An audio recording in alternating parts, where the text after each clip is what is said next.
ಹೇ ಮನುಜ, ಅಲೆದಾಡುತ್ತಿರುವ ನಿನ್ನ ಆತ್ಮಕ್ಕೆ ಆಸರೆಯಾಗಲು ನಾನು ಬಂದಿದ್ದೇನೆ. ನಿನ್ನ ಎಲ್ಲ ನೋವುಗಳಿಗೆ ನನ್ನ ಬಳಿ ಮದ್ದಿದೆ ಮತ್ತು ನಿನ್ನ ಎಲ್ಲ ಪ್ರಶ್ನೆಗಳಿಗೆ ನನ್ನಲ್ಲಿದೆ ಉತ್ತರ. ಕಿವಿಗೊಟ್ಟು ಕೇಳು.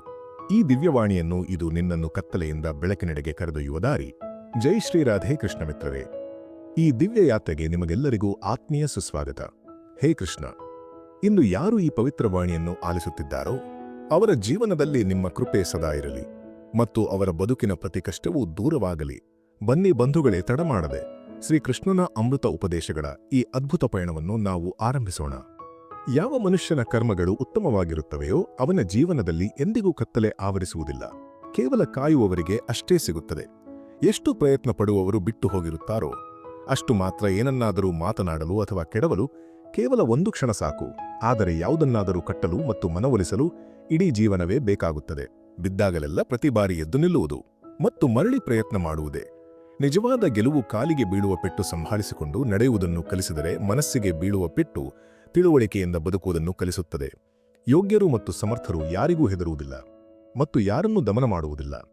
ಪ್ರತ್ಯುತ್ತರ ನೀಡಲು ಅವರಿಗೆ ಚೆನ್ನಾಗಿ ತಿಳಿದಿರುತ್ತದೆ. ಆದರೆ ಕೆಸರಿಗೆ ಕಲ್ಲು ಎಸೆಯುವುದು ಬೇಡ ಎಂದು ಅವರು ಸುಮ್ಮನಿರುತ್ತಾರೆ. ದುರ್ಬಲರು ದಣಿದಾಗ ನಿಲ್ಲುತ್ತಾರೆ, ಆದರೆ ವಿಜೇತರು ಗೆದ್ದ ಮೇಲೆಯೇ ನಿಲ್ಲುವುದು. ಶಬ್ದ ಮತ್ತು ವ್ಯಕ್ತಿ ಇಬ್ಬರೂ ಒಂದೇ ಆಗಿರುತ್ತಾರೆ, ಆದರೆ ಸಮಯಕ್ಕೆ ತಕ್ಕಂತೆ ಅರ್ಥಗಳು ಬದಲಾಗುತ್ತವೆ. ಯಾರು ನಮ್ಮನ್ನು ಪ್ರೀತಿಸುತ್ತಾರೋ ಅವರಿಗೆ ನಾವು ಸದಾ ಸರಿಯಾಗಿಯೇ ಕಾಣುತ್ತೇವೆ ಮತ್ತು ಯಾರು ಕೇವಲ ನಾಟಕ ಮಾಡುತ್ತಾರೋ ಅವರಿಗೆ ನಾವು ಸದಾ ತಪ್ಪಾಗಿಯೇ ಕಾಣುತ್ತೇವೆ. ಒಂದನ್ನು ಕಳೆದುಕೊಂಡು ಮಗದೊಂದನ್ನು ಪಡೆಯುವ ಸುಖವೇ ಬೇರೆ, ಅತ್ತು ನಗುವ ಮಜವೇ ಬೇರೆ.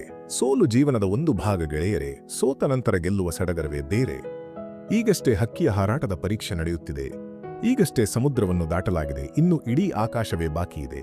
ಎಲೆಗಳು ಉದುರದೆ ಮರಕ್ಕೆ ಹೊಸ ಚಿಗುರು ಬರಲು ಸಾಧ್ಯವಿಲ್ಲ. ಹಾಗೆಯೇ ಕಷ್ಟ ಮತ್ತು ಸಂಘರ್ಷಗಳನ್ನು ಸಹಿಸದೆ ಒಳ್ಳೆಯ ದಿನಗಳು ಬರಲು ಸಾಧ್ಯವಿಲ್ಲ.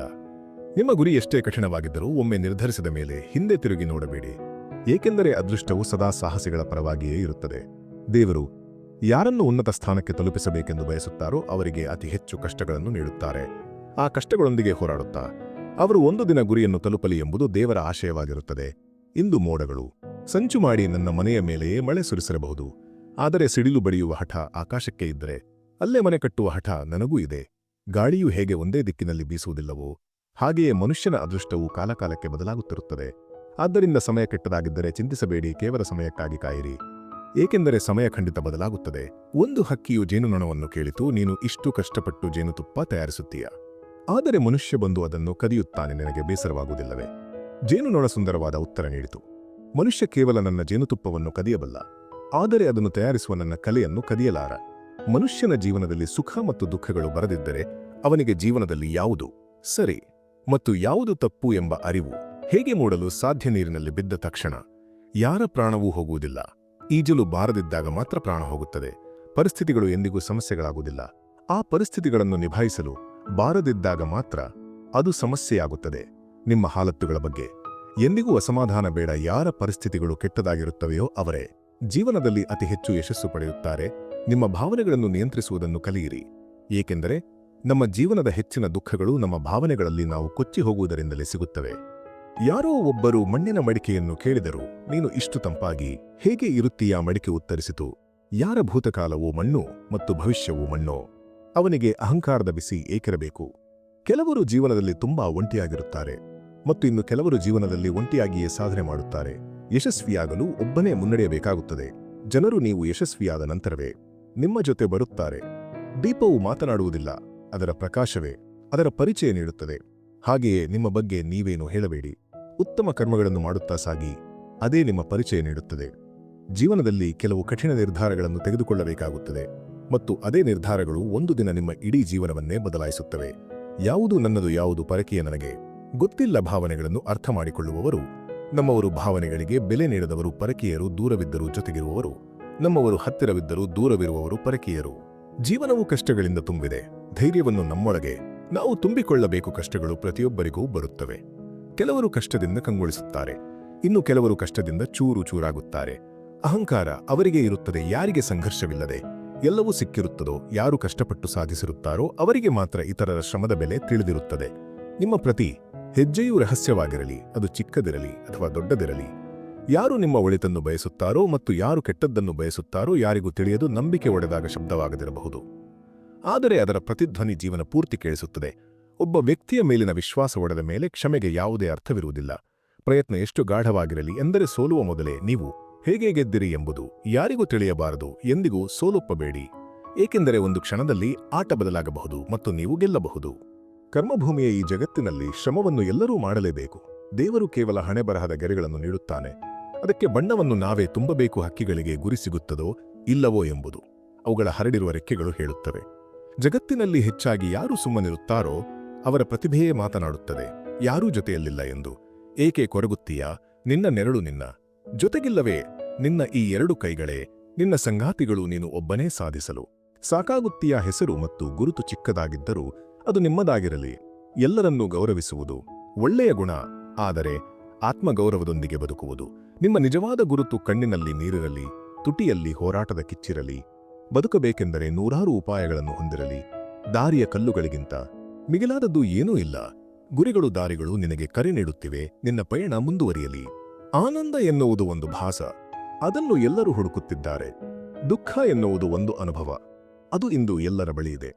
ಜೀವನದಲ್ಲಿ ಯಾರು ಯಶಸ್ವಿ ಎಂದರೆ ಯಾರಿಗೆ ತನ್ನ ಮೇಲೆ ತನಗೆ ನಂಬಿಕೆ ಇದೆಯೋ. ಅವರು ಬೀಜವನ್ನು ಮಣ್ಣಿನಲ್ಲಿ ಎಷ್ಟು ಒತ್ತಿ ತುಳಿದರೂ ಅದು ಮೊಳೆತು ಮೇಲೆ ಬರುತ್ತದೆ.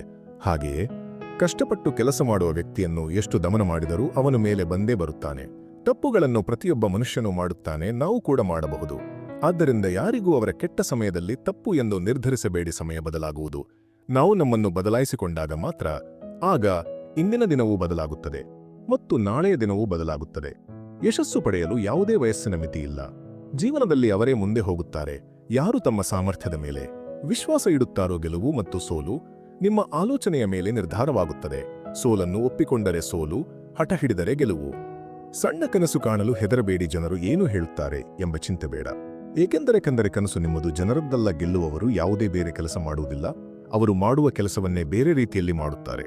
ಯಾವುದನ್ನು ಬದಲಿಸಲು ಸಾಧ್ಯವೋ ಅದನ್ನು ಬದಲಿಸಿ, ಯಾವುದನ್ನು ಬದಲಿಸಲು ಸಾಧ್ಯವಿಲ್ಲವೋ ಅದನ್ನು ಸ್ವೀಕರಿಸಿ, ಮತ್ತು ಯಾವುದನ್ನು ಸ್ವೀಕರಿಸಲು ಸಾಧ್ಯವಿಲ್ಲವೋ ಅದರಿಂದ ದೂರವಾಗಿ.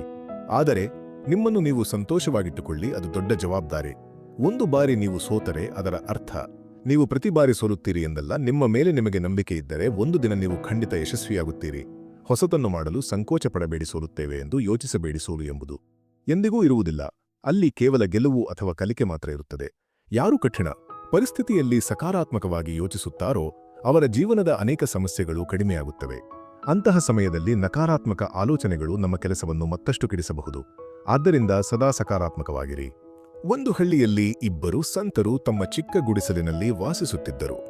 ಇಬ್ಬರು ಪ್ರತಿದಿನ ಬೆಳಿಗ್ಗೆ ಬೇರೆ ಬೇರೆ ಹಳ್ಳಿಗಳಿಗೆ ಹೋಗಿ ಭಿಕ್ಷೆ ಬೇಡುತ್ತಿದ್ದರು ಮತ್ತು ಸಂಜೆ ಗುಡಿಸಲಿಗೆ ಹಿಂತಿರುಗುತ್ತಿದ್ದರು. ದಿನವಿಡೀ ದೇವರ ನಾಮಸ್ಮರಣೆ ಮಾಡುತ್ತಾ ಭಿಕ್ಷೆಯಿಂದಲೇ ಜೀವನ ನಡೆಸುತ್ತಿದ್ದರು. ಒಂದು ದಿನ ಅವರಿಬ್ಬರು ಬೇರೆ ಬೇರೆ ಹಳ್ಳಿಗಳಿಗೆ ಹೋದಾಗ ಹಳ್ಳಿಯಲ್ಲಿ ದೊಡ್ಡ ಚಂಡಮಾರುತ ಬಂದಿತು. ಸಂಜೆ ಮೊದಲ ಸಂತನು ತನ್ನ ಗುಡಿಸಲಿನ ಬಳಿ ಬಂದಾಗ ಚಂಡಮಾರುತದಿಂದ ಗುಡಿಸಲು ಅರ್ಧದಷ್ಟು ಮುರಿದು ಹೋಗಿರುವುದನ್ನು ಕಂಡನು. ಅವನು ಕೋಪಗೊಂಡು ದೇವರನ್ನು ಶಪಿಸಲು ಶುರು ಮಾಡಿದನು. ನಾನು ಪ್ರತಿದಿನ ದೇವರ ನಾಮ ಜಪಿಸುತ್ತೇನೆ, ಪೂಜೆ ಮಾಡುತ್ತೇನೆ, ಆದರೆ ಬೇರೆಯವರ ಮನೆಗಳು ಸುಭದ್ರವಾಗಿವೆ, ನನ್ನ ಗುಡಿಸಲು ಮಾತ್ರ ಮುರಿದಿದೆ.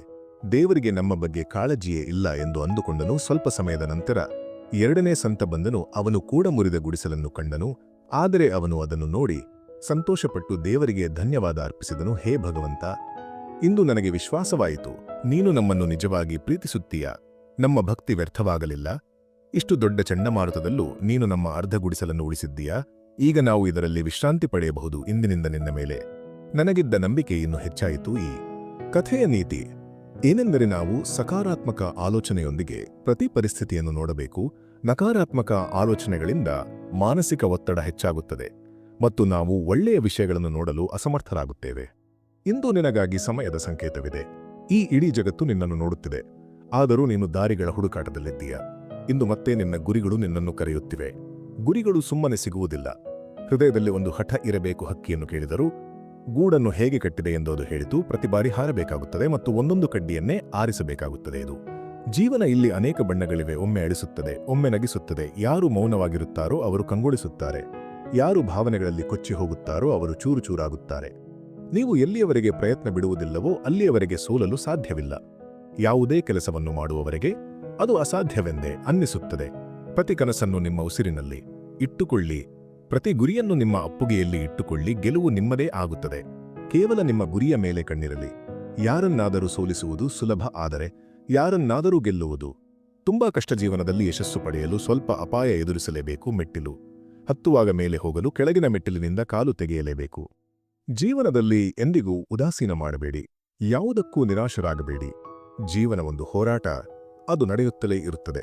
ನಿಮ್ಮ ಬದುಕುವ ಶೈಲಿಯನ್ನು ಕಳೆದುಕೊಳ್ಳಬೇಡಿ. ಧೈರ್ಯದಿಂದ ದಾರಿಯಲ್ಲಿ ಮುನ್ನಡೆಯಿರಿ. ನಿಮ್ಮ ಗುರಿ ನಿಮಗೆ ಸಿಗುತ್ತದೆ.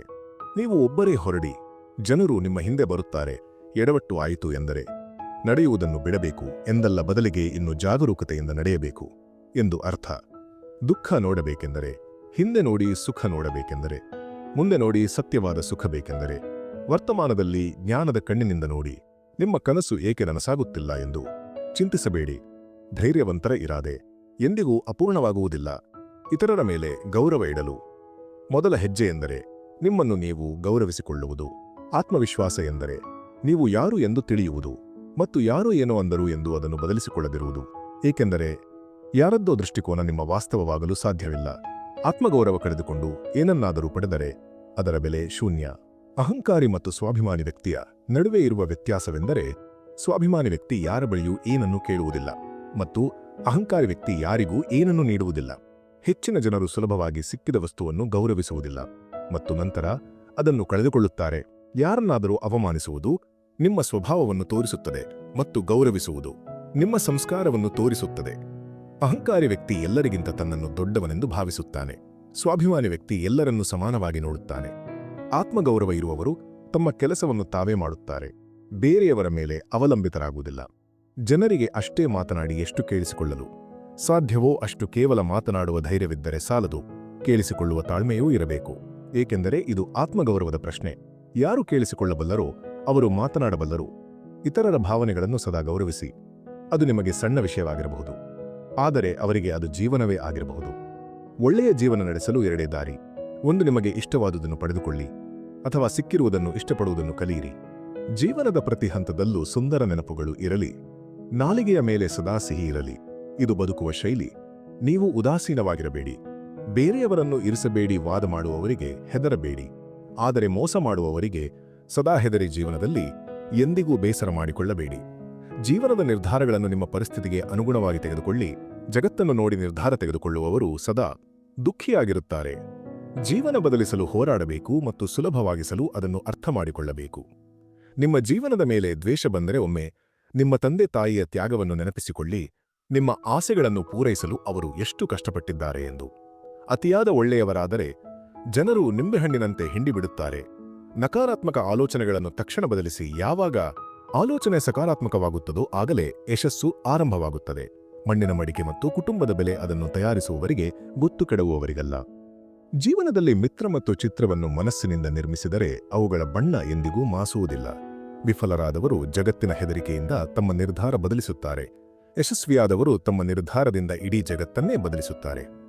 ಮೈದಾನದಲ್ಲಿ ಸೋತ ವ್ಯಕ್ತಿ ಮತ್ತೆ ಗೆಲ್ಲಬಹುದು, ಆದರೆ ಮನಸ್ಸಿನಿಂದ ಸೋತವನು ಎಂದಿಗೂ ಗೆಲ್ಲಲಾರ. ಜೀವನ ಎಷ್ಟು ವರ್ಷ ಬದುಕಿದ್ದೀರಿ ಎಂಬುದು ಮುಖ್ಯವಲ್ಲ, ಎಷ್ಟು ಖುಷಿಯಾಗಿ ಬದುಕಿದ್ದೀರಿ ಎಂಬುದು ಮುಖ್ಯ. ದುಬಾರಿ ವಸ್ತುಗಳು ಅಗ್ಗವಾಗಿ ಕಾಣುವವರೆಗೆ ಸಂಪಾದಿಸಿ. ಆಸೆಗಳು ಕಡಿಮೆ ಇದ್ದರೆ ಕಲ್ಲಿನ ಮೇಲೂ ನಿದ್ರೆ ಬರುತ್ತದೆ, ಇಲ್ಲದಿದ್ದರೆ ರೇಷ್ಮೆಯ ಹಾಸಿಗೆಯೂ ಚುಚ್ಚುತ್ತದೆ. ಆಸೆಗಳು ಎಲ್ಲಿ ನಿಲ್ಲುತ್ತವೋ ಅಲ್ಲೇ ಜೀವನದ ಗುರಿ ಇರುತ್ತದೆ. ಕ್ಷಮೆ ಕೇಳುವುದು ಎಂದರೆ ಯಾರು ಸರಿ ಯಾರು ತಪ್ಪು ಎಂದಲ್ಲ, ಬದಲಿಗೆ ನಮಗೆ ಆ ಸಂಬಂಧವನ್ನು ಕಳೆದುಕೊಳ್ಳಲು ಇಷ್ಟವಿಲ್ಲ ಎಂದರ್ಥ ಎಂದು ನಿಮಗೆ ತಿಳಿಯುತ್ತದೋ. ಒಳ್ಳೆಯ ಕೆಲಸ ಮಾಡುವುದರಿಂದ ಮನಸ್ಸಿಗೆ ಶಾಂತಿ ಸಿಗುತ್ತದೆ ಎಂದು ಅಂದೇ ನೀವು ಕೆಟ್ಟ ಕೆಲಸ ಮಾಡುವುದನ್ನು ಬಿಟ್ಟು ಬಿಡುತ್ತೀರಿ. ಮಗುವಿಗೆ ಉಡುಗೊರೆ ನೀಡದಿದ್ದರೆ ಅದು ಸ್ವಲ್ಪ ಸಮಯ ಅಳುತ್ತದೆ, ಆದರೆ ಸಂಸ್ಕಾರ ನೀಡದಿದ್ದರೆ ಅದು ಜೀವನ ಪೂರ್ತಿ ಅಳುತ್ತದೆ. ಎರಡು ವಿಷಯಗಳನ್ನು ಎಣಿಸುವುದನ್ನು ಬಿಟ್ಟುಬಿಡಿ. ನಿಮ್ಮ ದುಃಖ ಮತ್ತು ಇತರರ ಸುಖ, ಆಗ ಜೀವನ ಸುಲಭವಾಗುತ್ತದೆ. ಯಾವುದೇ ಕೆಲಸ ಮಾಡುವವರೆಗೆ ಅದು ಕಠಿಣವಾಗಿಯೇ ಕಾಣುತ್ತದೆ. ಗುರಿ ಸಿಗದಿದ್ದರೆ ದಾರಿಯನ್ನು ಬದಲಿಸಿ. ಮರಗಳು ಎಲೆಗಳನ್ನು ಬದಲಿಸುತ್ತವೆ, ಬೇರನ್ನಲ್ಲ. ಒಂದು ಕನಸು ನುಚ್ಚುನೂರಾದ ಮೇಲೆ ಮತ್ತೊಂದು ಕನಸು ಕಾಣುವ ಧೈರ್ಯಕ್ಕೆ ಜೀವನ ಎನ್ನುತ್ತಾರೆ. ಬಿದ್ದಾಗಲೆಲ್ಲ ಎದ್ದು ಬರುವುದೇ ನಿಜವಾದ ಗೆಲುವು. ಯಶಸ್ವಿಯಾಗಲು ಒಬ್ಬನೇ ನಡೆಯಬೇಕು. ಗೆದ್ದ ಮೇಲೆ ಜನರು ಹಿಂದೆ ಬರುತ್ತಾರೆ. ನಿಮ್ಮ ಪ್ರಗತಿಯಲ್ಲಿ ಎಷ್ಟು ಮಗ್ನರಾಗಿರಿ ಎಂದರೆ ಬೇರೆಯವರ ಕೆಟ್ಟದ್ದನ್ನು ಮಾತನಾಡಲು ಸಮಯವೇ ಸಿಗದಿರಲಿ. ಯಶಸ್ಸಿಗೆ ಯಾವುದೇ ಸಮಯಕ್ಕಾಗಿ ಕಾಯಬೇಡಿ, ಪ್ರತಿ ಸಮಯವನ್ನು ವಿಶೇಷವಾಗಿಸಿಕೊಳ್ಳಿ. ಯಾರು ಸೋಲಿಗೆ ಹೆದರಿ ಮುಂದೆ ಹೋಗುವುದಿಲ್ಲವೋ ಅವರು ಜೀವನದಲ್ಲಿ ಎಂದಿಗೂ ಯಶಸ್ವಿಯಾಗಲಾರರು.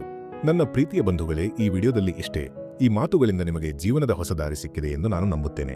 ಈ ವಿಡಿಯೋ ನಿಮಗೆ ಇಷ್ಟವಾದರೆ ಲೈಕ್ ಮಾಡಿ ಮತ್ತು ನಿಮ್ಮ ಆತ್ಮೀಯರೊಂದಿಗೆ ಹಂಚಿಕೊಳ್ಳಿ. ಕಾಮೆಂಟ್ ಬಾಕ್ಸ್ನಲ್ಲಿ ಜೈ ಶ್ರೀ ರಾಧೆ ಕೃಷ್ಣ ಎಂದು ಬರೆಯಲು ಮರೆಯಬೇಡಿ.